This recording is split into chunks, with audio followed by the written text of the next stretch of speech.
창세기 3장 1절부터 24절까지 우리 함께 합독하겠습니다. 그런데 뱀은 여호와 하나님이 지으신 들짐승 중에 가장 강교하니라. 뱀이 여자에게 물어 이르되 하나님이 참으로 너에게 동산 모든 나무의 열매를 먹지 말라 하시더냐. 여자가 뱀에게 말하되 동산 나무의 열매를 우리가 먹을 수 있으나 동상 중앙에 있는 나무의 열매는 하나님의 말씀에 너희는 먹지도 말고 만지지도 말라 너희가 죽을까 하노라 하셨느니라. 뱀이 여자에게 이르되 너희가 결코 죽지 아니하리라. 너희가 그것을 먹는 날에는 너희 눈이 밝아져 하나님과 같이 되어 선악을 알 줄 하나님이 아심이니라. 여자가 그 나무를 본즉 먹음직도 하고 보암직도 하고 지혜롭게 할 만큼 탐스럽기도 한 나무인지라. 여자가 그 열매를 따먹고 자기와 함께 있는 남편에게도 주매 그도 먹은지라. 이에 그들의 눈이 밝아져 자기들이 벗은 줄을 알고 무화과 나무 잎을 여거 치마로 삼았더라. 그들이 그날 바람이 불 때 동산에 거니시는 여호와 하나님의 소리를 듣고 아담과 그의 아내가 여호와 하나님의 낯을 피하여 동산 나무 사이에 숨은지라. 여호와 하나님이 아담을 부르시며 그에게 이르시되 네가 어디 있느냐. 이르되 내가 동산에서 하나님의 소리를 듣고 내가 벗었으므로 두려워하여 숨었나이다. 이르시되 누가 너의 벗었음을 내게 알렸느냐. 내가 내게 먹지 말라 명한 그 나무 열매를 네가 먹었느냐. 아담이 이르되 하나님이 주셔서 나와 함께 있게 하신 여자 그가 그 나무 열매를 내게 주므로 내가 먹었나이다. 여호와 하나님이 여자에게 이르시되 네가 어찌하여 이렇게 하였느냐. 여자가 이르되 뱀이 나를 깨므로 내가 먹었나이다. 여호와 하나님이 뱀에게 이르시되 네가 이렇게 하였으니 네가 모든 가축과 들의 모든 짐승보다 더욱 저주를 받아 배로 다니고 살아있는 동안 흙을 먹을지니라. 내가 너로 여자와 원수가 되게 하고 내 후손도 여자의 후손과 원수가 되게 하리니 여자의 후손은 내 머리를 상하게 할 것이요 너는 그의 발꿈치를 상하게 할 것이니라 하시고 또 여자에게 이르시되 내가 네게 임신하는 고통을 크게 더하리니 네가 수고하고 자식을 낳을 것이며 너는 남편을 원하고 남편은 너를 다스릴 것이니라 하시고 아담에게 이르시되 네가 내 아내의 말을 듣고 내가 네게 먹지 말라 한 나무의 열매를 먹었은즉 땅은 너로 말미암아 저주를 받고 너는 내 평생에 수고하여야 그 소산을 먹으리라. 땅이 내게 가시덤불과 엉겅퀴를 낼 것이라. 내가 먹은 것을 밭의 채소인즉 네가 흙으로 돌아갈 때까지 얼굴에 땀을 흘려야 먹을 것을 먹으리니 네가 그것에서 취함을 입었음이라. 너는 흙이니 흙으로 돌아갈 것이니라 하시니라. 아담이 그의 아내의 이름을 하와라 불렀으니 그는 모든 산자의 어머니가 됨이더라. 여호와 하나님이 아담과 그의 아내를 위하여 가죽옷을 지어 입히시니라. 여호와 하나님이 이르시되 보라 이 사람이 선악을 아는 일에 우리 중 하나같이 되었으니 그가 그의 손을 들어 생명나무 열매도 따먹고 영생할까 하노라 하시고 여호와 하나님이 에덴 동산에서 그를 내보내어 그의 근원이 된 땅을 갈게 하시니라. 이같이 하나님이 그 사람을 쫓아내시고 에덴 동산 동쪽에 그룹들과 두루도는 불칼을 두어 생명나무의 길을 지키게 하시니라. 아멘. 한 번 더 해보죠. 인류 최대의 비극과 하나님의 사랑. 여러분 사람이 출발점을 알고 목적지를 안다는 것은 매우 행복한 일입니다. 출발점을 모르면 중간의 과정과 방향을 세울 수가 없습니다. 가끔 가다 보면 미국에 입양되어 있는 형제 자매들이 자기의 과거에 어디서 자기 부모인지 누가 부모인지 그런 그 근원을 알고 싶어하는 모습들을 간혹 신문이나 매스미디어를 통해서 봅니다. 나의 출발점이 어딘지 알고 싶어하는 마음인 거죠. 내가 어디서 시작됐고 어디로 가고 있으며 어느 과정에 있는지를 알고 싶어합니다.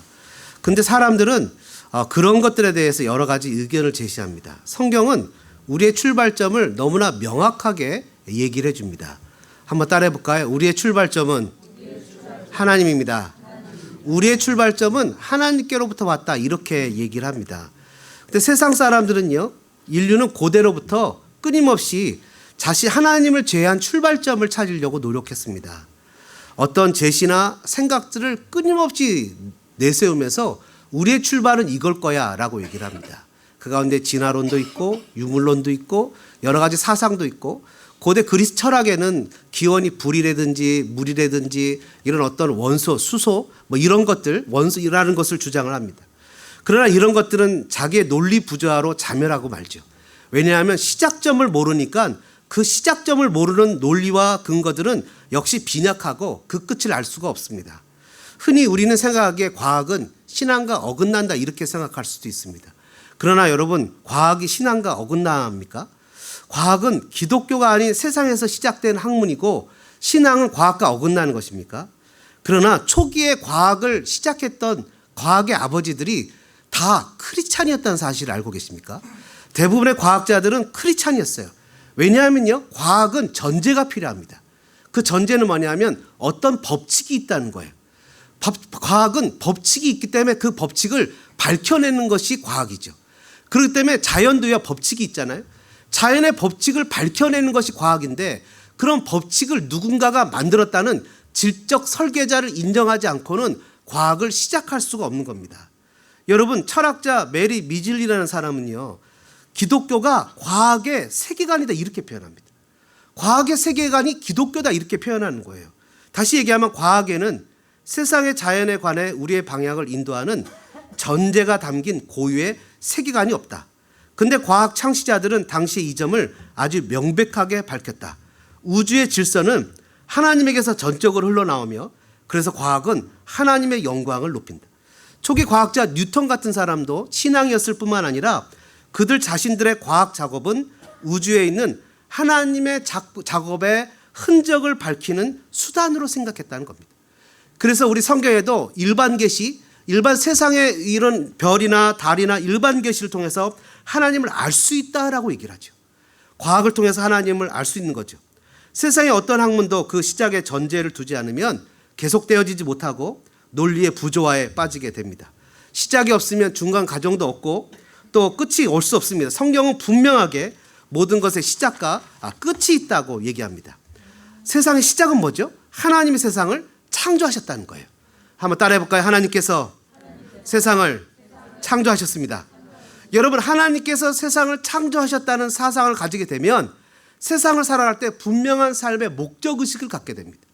나의 정체성을 알게 되죠. 근데 그 사상이 없어지면 살아가는 모습이 어렵게 됩니다. 하나님께서 세상을 창조하시고 그 창조하신 것을 저와 여러분, 인류에게, 사람들에게 대리 통치하도록 위탁하셨다는 거예요. 하나님이요, 성경에 보면 저희들을 창조하실 때 하나님의 형상을 따라 창조하셨다고 얘기하잖아요. 여러분, 우리가 창세기 1장과 2장에 보면 1장 26절에 하나님이 이르시되 우리의 형상을 따라 우리의 모양대로 사람을 만들고, 여기서 나오는 하나님의 형상은 제가 여러 번 얘기 드렸지만 하나님의 형상이라는 것은 외모, 이 쉐입이 아니에요. 그죠? 하나님의 형상이라는 것은 대부분 얘기하기를 그 마음가짐, 거룩한 속성 이렇게 표현도 하지만 창세기 1장에서 나오는 하나님의 형상이라는 단어가 의미하는 것은 하나님의 창조성이라는 겁니다. 하나님의 창조성이라는 것은 뭔지 아십니까? 하나님이 세상을 다 만들었어요. 모든 재료를 다 만들었어요. 그 재료를 만들어 놓으시고 하나님께서는 저와 여러분들에게 그 재료들을 통해서 다스리고 정복하고 보존하고 발명하고 새로운 것들을 만들어내라는 하나님의 창조성을 우리에게 부여하셨어요. 그 그리스도인들은 하나님 앞에서 살아갈 때 그냥 살았던 대로 살아가는 존재가 아니라 날마다 하나님 앞에서 새로운 삶을 살아가는 존재가 되는 거예요. 그래서 우리는 그리스도 예수 안에서 새로운 피조물이 되어지는 거죠. 저와 여러분에게 하나님이 창조성을 주셨다고요. 여러분, 동물들 중에서 무엇인가 발명해서 새롭게 지어서 사는 거 보셨습니까? 사람들만이 생각을 가지고 자유의지를 가지고 창조를 하면서 살아가는 거예요. 그 창조성을 하나님 우리에게 주셨다는 거죠. 창세기 1장 26절에 분명 그것을 얘기하고 있지 않습니까? 온 땅과 기는 모든 것을 다스리게 하자.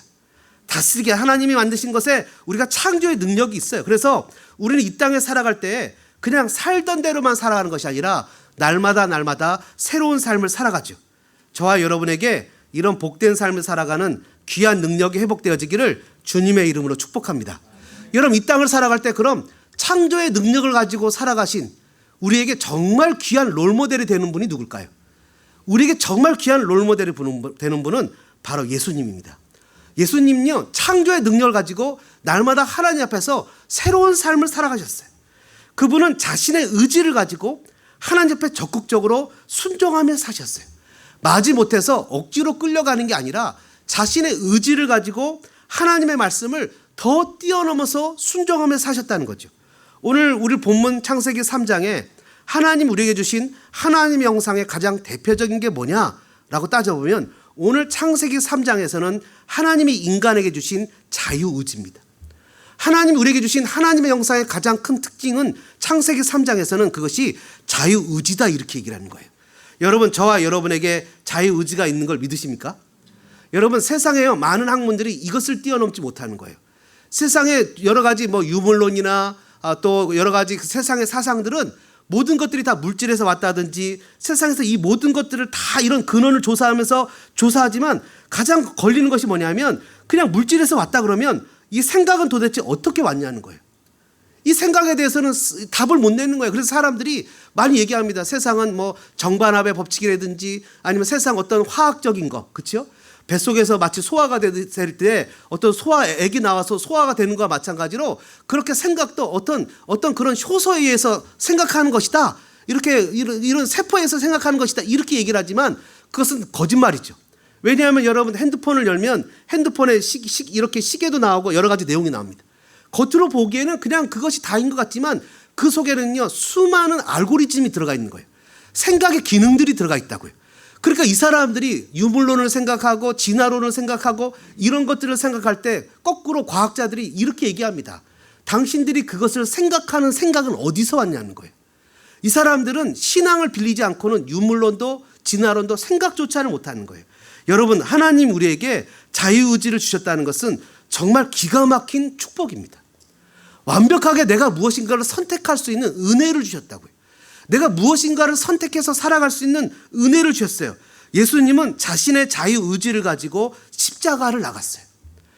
뭐라고 기도했죠? 겟세마나에서 내 뜻대로 마시고 아버지의 뜻대로 하시면서 자기의 의지조차도 스스로 주님께 드렸어요. 예수님 우리에게 자유의지를 가지고 어떻게 살아가는지를 정말 잘 보여주신 정말 기가 막힌 롤모델입니다. 저와 여러분들이 2020년도에는 내가 갖고 있는 자유의지를 주님 앞에 올려드리는 예수님을 닮아가는 복된 삶을 살아가는 성도들 되어주시기를 주님의 이름으로 축복합니다. 여러분, 오늘 본문은요 인류 역사에 있어서 가장 불행한 일이 나타난 장면입니다. 가장 비극적인 장면이에요. 그러나 이 비극적인 장면 가운데 하나님의 사랑이 있습니다. 한번 보실까요? 인류 최대의 비극과 하나님의 사랑. 첫 번째는 한번 따라해 보시죠. 사람은 완전한 자유의지가 있었습니다. 여러분, 사람은 완전한 자유의지가 있었습니다. 사람의 형상으로 창조된 저와 여러분에게는 완전한 자유의지가 있었는데요. 오늘 본문은 아니지만 그 앞에 있는 18절의 내용을 보면 이런 내용이 나옵니다. 여호와 하나님이 이르시되 사람이 혼자 사는 것이 좋지 아니하리니 내가 그를 위하여 돕는 배필을 지으리라 하시니라. 여호와 하나님이 흙으로 각종 들짐승과 공중의 각종 새를 지으시고 아담이 무엇이라 부르나 보시려고 그것들을 그에게 이끌어 가시니. 창조적이죠.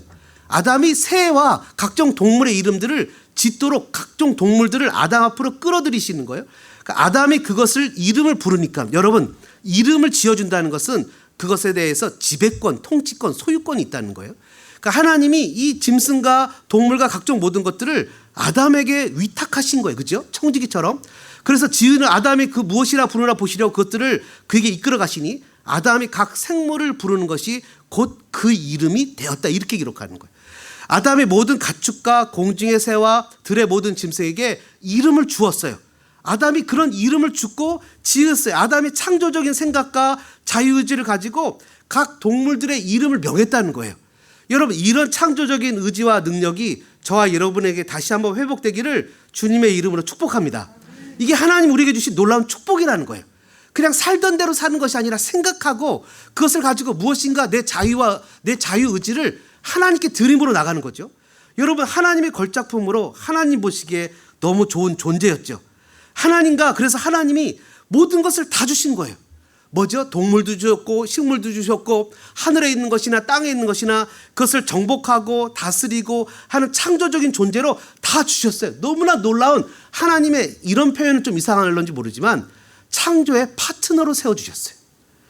기가 막힌 사건이죠. 하나님이 만드신 모든 매추리얼을 가지고 새로운 것을 만들어 나갈 수 있는 기가 막힌 능력을 인간에게 허락하셨다고요. 단 하나, 인간과 하나님 사이의 유일한 넘지 말아야 하는 헤렘과 같은 단 하나의 경계선이 있었어요. 그게 뭐죠? 그게 바로 선악과입니다. 하나님은 모든 것을 다 인간에게 줬지만 하나님과 인간 사이에 유일한 차이점이 있어요.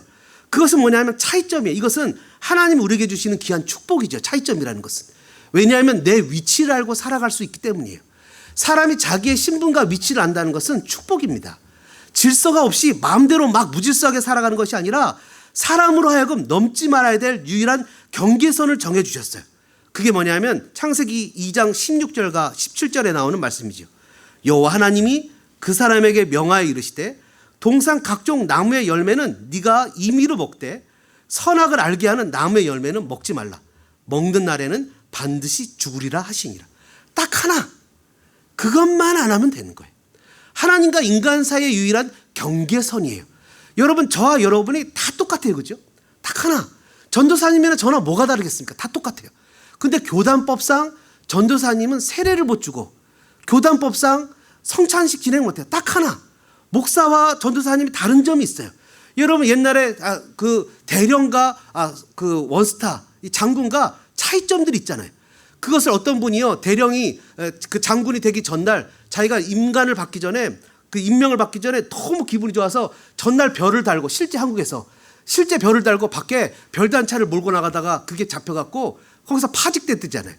유일한 딱 하나, 넘어가지 말아야 될 하나님 우리에게 다 줬다고요. 상상할 수 없을 정도로 다 줬는데 딱 하나, 그게 뭐죠? 선악과였어요. 여러분, 요셉이 억울한 누명을 쓰고 보디발의 집에 종으로 잡혀갔죠. 근데 얼마나 열심히 창조적으로 일을 했는지 그냥 주어진 것만 하지 않고 머리와 지혜를 밝혀서 창조적으로 일을 하니까 주인이 이 요셉의 손에 맡기기만 하면 그냥 복을 받는 거예요. 부자가 되는 거예요. 그래서 다 줬어요. 다 맡겼어요. 딱 하나. 뭐만 다르죠? 그의 와이프만 건들지 않으면 되는 거예요.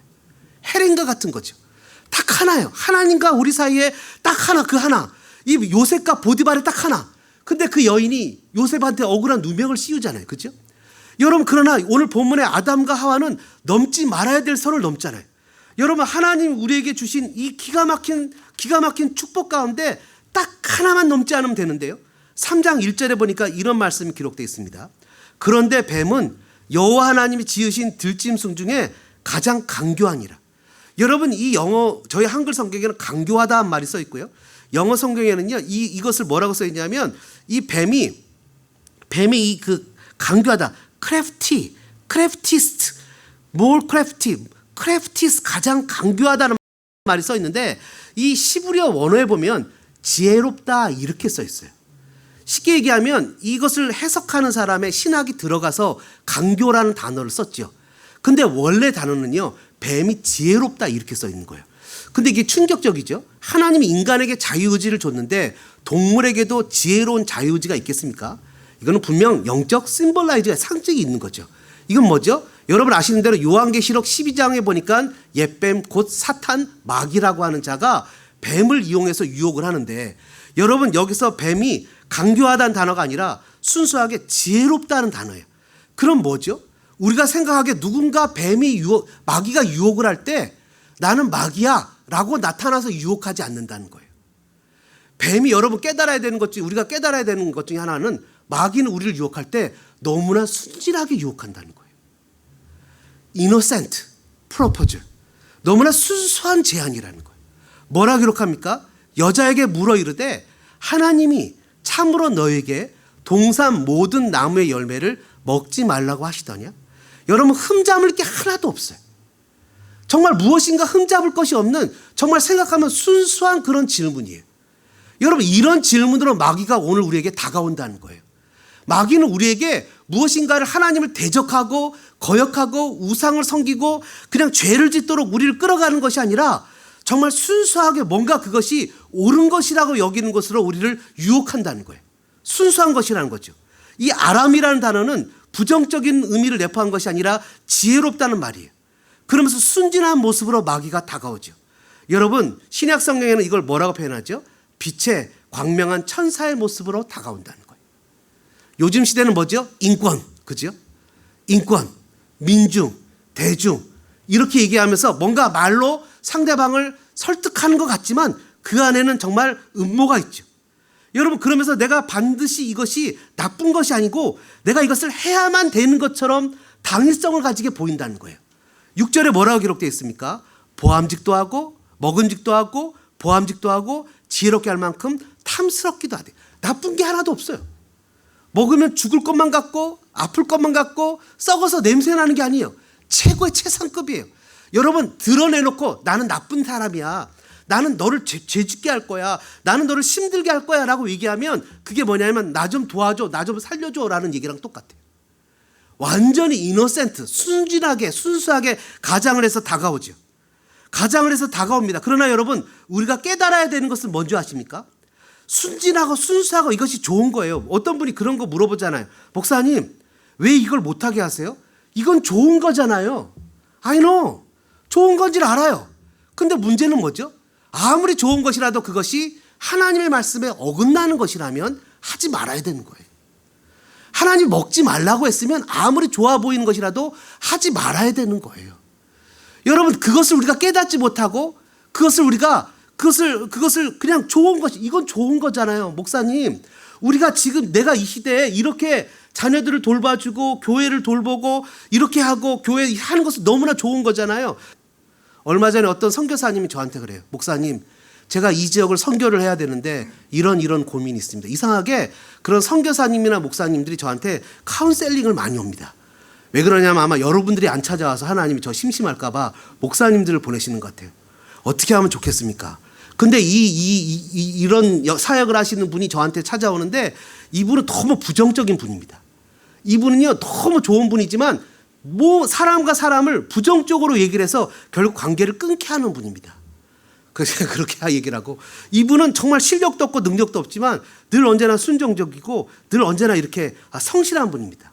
여러분, 너무나 잘 알죠. 누구를 택해야 되겠습니까? 아무리 능력이 뛰어나도 사람을 부정적인 관계로 이끌어가는 분을 택하는 것이 아니라 아무리 실력이 없어도 성실하게 자기 자리를 지키는 사람이 하나님이 기뻐하시는 사람인 거죠. 부정은 사람을 힘들게 하죠. 그래서 순진한 모습으로 다가옵니다. 그렇지만 하나님의 말씀을 어기게 하는 거예요. 그래서 지금까지 그거 없이 살았어요. 지금까지 그거 없이 살았고 그거 아니래도 살 수 있어요. 그런데 마귀는 우리 마음에 그것이 아니면 안 되는 것처럼 마음을 몰아가요. 여러분, 옛날과 시대가 바뀌었어요. 옛날에는 어떻게 살았죠? 옛날에는 우리 어른들, 우리 권사님들 여기 가시지만 권사님들 어렸을 때 자녀들한테 그런 얘기 하셨습니까? 공부 열심히 해야 출세하고 잘 산다. 공부 열심히 해야 된다. 근데 요즘에는요, 공부 열심히 해갖고는 안 돼요. 시대를 읽을 줄 알아야 잘 살아요. 시대가 바뀌었어요. 여러분, 하버드 대학교에 여러분 SAT를 만점 받는 아이들이 1년에 떨어진 아이들이 2,000명이 넘어요. 공부만 잘해갖고는 이제는 택도 없는 시대가 됐다는 거예요. 어떤 시대에 살아갑니까? 하나님의 뜻 가운데 하나님 나에게 원하시는 것이 무엇인지를 깨달아 알아 그 길로 나가야 잘 사는 시대가 된 거예요. 그건 옛날이나 지금은 똑같죠. 마귀의 놀라운 시험, 첫 번째는 너무나 순진하게 다가온다는 거고요. 두 번째는요, 기가 막힙니다. 5절에 뭐라고 기록되어 있습니까? 여자가 이렇게 4절에 뱀이 여자에게 이르되 너희가 결코 죽지 않는다고 얘기하고 5절에 너희가 그것을 먹는 날에는 너희 눈이 밝아져 하나님과 같이 되어 선악을 알 줄 뭐라고 써 있어요? 하나님이 아신대요. 마치 뭐가 있는 것 같아요? 음모가 있는 것 같아요. 하나님 마치 뭔가를 숨기고 있는 것처럼 사람을 몰아가요. 내가 뭔가 음모가 있는 것 같이 얘기를 합니다. 그러면서 하나님과 사람을 비교하면서 너희가 이것을 먹으면 하나님처럼 된다는 거예요. 여러분, 마귀의 무서운 시험 중에 하나는 뭐냐면 서로 비교하게 만든다는 거예요. 멕시코를 갔다가 오니까 아이들 중에 정말 기가 막힌 얘기를 하는 아이들이 있죠. 뭐라고 얘기를 했습니까? 이렇게 얘기를 했어요. 나는 많은 것이 있는데 작은 것에 불평하고, 멕시코 아이들은 많은 것이 없는데 작은 것에 감사하고. 너무나 훌륭하고 아름다운 말이지만 그 말에는 왠지 모르게 함정이 숨어 있어요. 뭔지 아십니까? 그것은 바로 비교하고 있다는 거예요. 멕시코 아이와 나를 비교하고 있어요. 여러분, 성경에서요, 가장 유명한 우정을 상징하는 사람이 나옵니다. 누구죠? 요나단과 다윗이에요. 요나단과 다윗의 우정은 정말 너무너무나 유명한 우정입니다. 이 우정을 뭔지 아시죠? 이게 하브루타라고 얘기하는 거예요. 여러분, 유대인 교육 중에 가장 뛰어난 교육이 하브루타라고 얘기를 하잖아요. 그래서 아이들을 교육할 때는 하브루타 교육을 시켜야 된다고 얘기를 하잖아요. 그것은 영어 아랍 말입니다. 영어로 번역하면 the friends예요. 가장 중요한 교육은 친구들과 함께 나가는 게 가장 중요한 유대인의 교육인데요. 다윗과 요나단은 서로를 비교하지 않았어요. 다윗이 하나님의 선택받은 왕이라는 것을 요나단이 알았어요. 그것을 인정했어요. 그리고 그것을 도와줬어요. 근데 여러분, 사울은 어떻게 했습니까? 끊임없이 다윗과 자기를 비교했어요. 다윗이 인기를 끄니까 자기는 너무 속이 상했어요. 다윗을 왕을 세울 것을 아니까 다윗을 죽이려고 했어요. 끊임없이 비교하고 끊임없이 비교했어요. 마태복음 7장에 뭐라고 써있지요? 비판하지 말라. 비교하지 말라. 여러분, 우리의 삶에 무엇인가 뛰어난 사람, 훌륭한 사람, 멋진 사람과 끊임없이 비교를 하다가 내가 허탈감을 느끼고 상실감을 느끼고 무엇인가 좌절감을 느끼게 되는 것이 이 시대의 현상이에요. 여러분, 그래서 우리가 살아가는 삶의 현상 가운데 이 다윗과 요나단은 서로가 서로에게 주신 하나님의 미션을, 하나님의 은혜를 인정했어요. 그렇게 살아가는 거죠. 많은 경우에요, 여러분, 사람이 갖고 있는 상처는 어디서 옵니까? 허탈감이나 내가 갖지 못한 피해의식 속에서 오죠. 그거는 비교 속에서 오는 거예요. 여러분, 그래서 사람들이 우리가 살아가는 삶의 모양에 있어서 비교하지 말고 하나님 앞에서 나에게 주신 사명에 감사하며 은혜로 나가는 거예요. 5달란트와 2달란트와 1달란트 받은 사람 중에 5달란트와 2달란트 받은 사람의 특징은 뭡니까? 자기에게 주어진 것에 감사해서 충성을 다했다는 거예요. 1달란트 가진 사람은 뭐였죠? 1달란트밖에 안 줬다고 비교하고 불평했다는 거예요. 여러분, 우리의 삶에 큰 교회를 섬길 수도 있고 작은 교회를 섬길 수도 있어요. 여러분, 큰 교회를 섬기는 사람은요, 작은 교회가 연약하게 보일 수 있어요. 작은 교회를 섬기면 큰 교회가 좋아 보일 수도 있어요. 그렇지만 이 작은 교회를 섬기면서 어떤 형제는 그런 얘기를 합니다. 목사님, 내가 제자 교육도 받고 싶고 뭐도 받고 싶고 뭐도 받고 싶어서 큰 교회 가고 싶습니다. 근데 여러분, 정작 소망교회에서 하는 수요 예배나 우리가 갖고 있는 것에 대해서는 귀를 기울이지 않고 모양을 기울이지 않아요. 우리 것에 좋은 것은 생각하지 못하고 남의 것에 마음을 다 쏟아서 그것이 좋다고 비교의식에 빠져서 선악과를 먹지 않으면 안 될 것과 같은 마음을 우리들의 마음에 부어 넣는다고요. 정작 뭘 먹어야 됩니까? 생명나무 실과를 먹어야죠. 진짜 먹어야 되는 것은 잊어버리고 이 먹지 말아야 되는 것을 쫓아가요.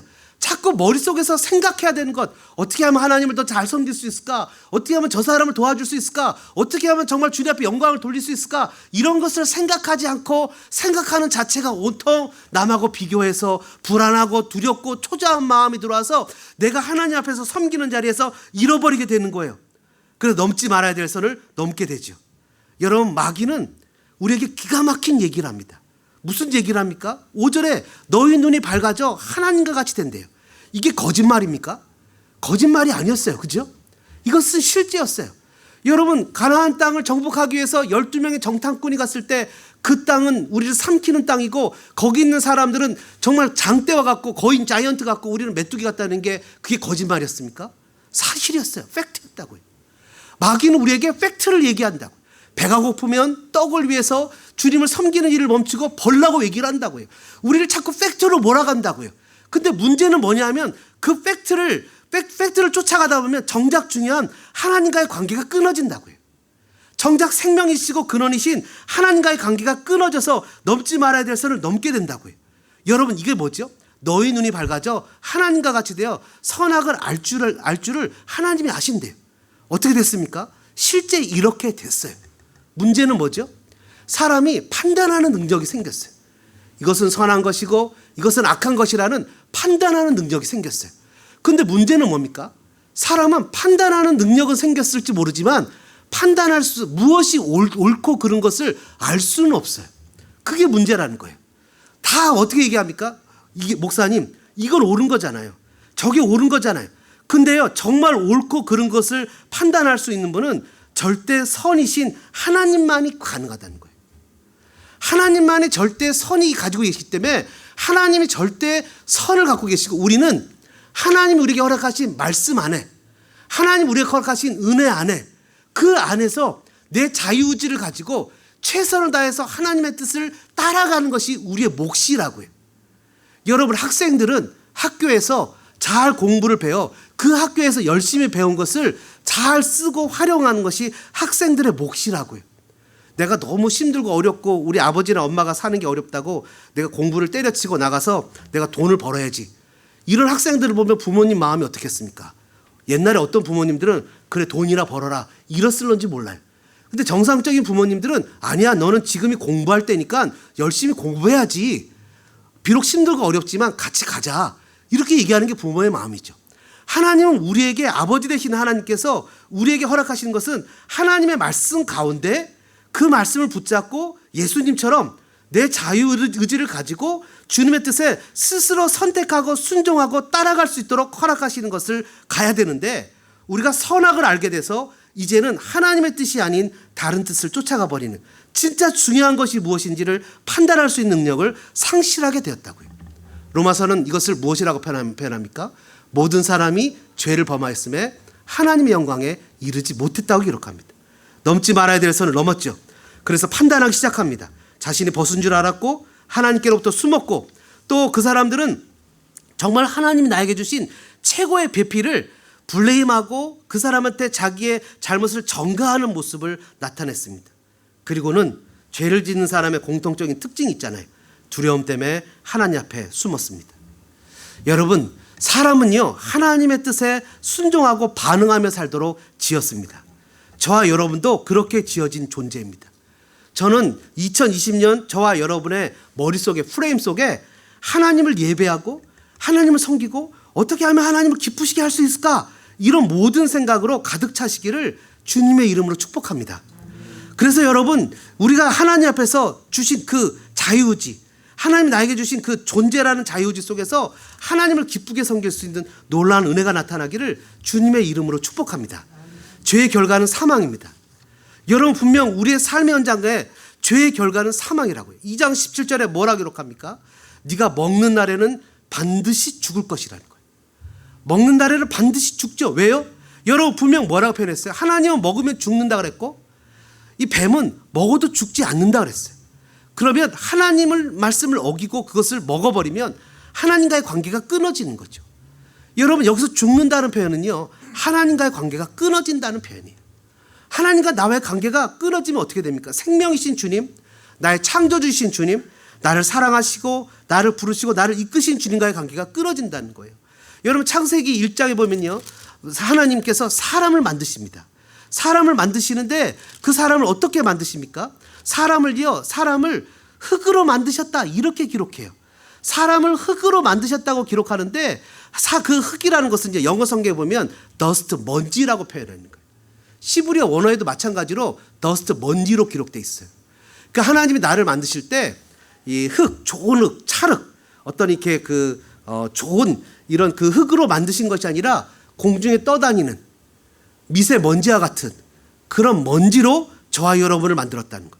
그러니까 우리는 하나님 앞에서 이런 동물과 이런 것처럼 동물이 나와라 하니까 그 종류대로 나왔던 것이 아니라 그냥 하나님이 우리를 그 먼지로 만들었던 정말 상상할 수 없는 흙으로 돌아갈 수밖에 없는 연약한 존재라고요. 하나님의 형상으로 만들었지만 하나님의 형상을 부어주시고 하나님의 영을 부어주시지 않았으면 정말 우리는 상상할 수 없는 정말 흙으로 돌아갈 그런 부족하고 연약한 존재라고요. 그런 존재를 하나님이 부르셔서 하나님이 세우시고 창조하시고 만드셔서 하나님의 대리통치자로 이끄셨다면 저와 여러분이 하나님께 나아갈 수 있는 방향은 딱 하나밖에 없죠. 그건 찬양과 감사밖에 없습니다. 찬양과 감사밖에 없는 저와 여러분의 삶에 하나님을 대적하고 하나님을 대안하고 하나님을 거절하고 살아가는 거예요. 로마서 5장 12절은 이렇게 표현합니다.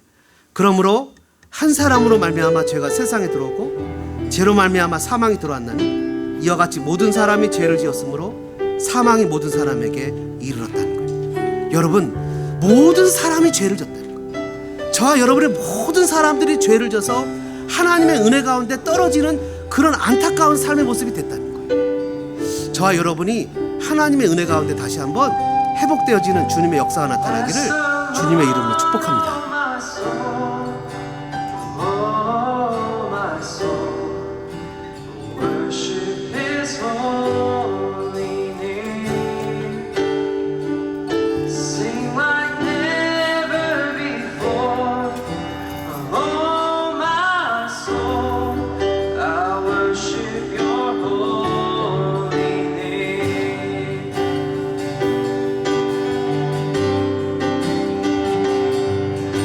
Sun comes up, it's a new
and my strength is failing.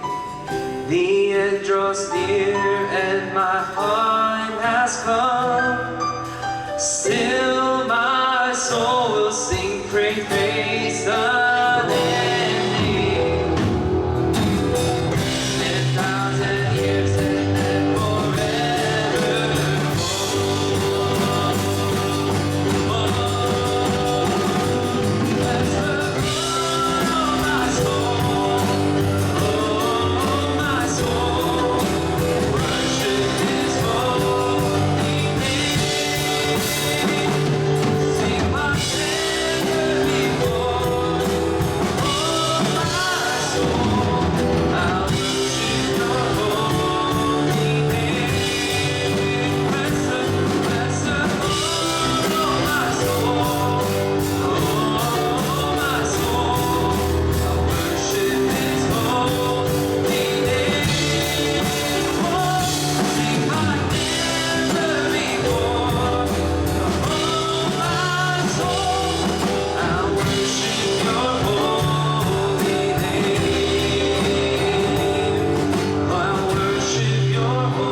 your holy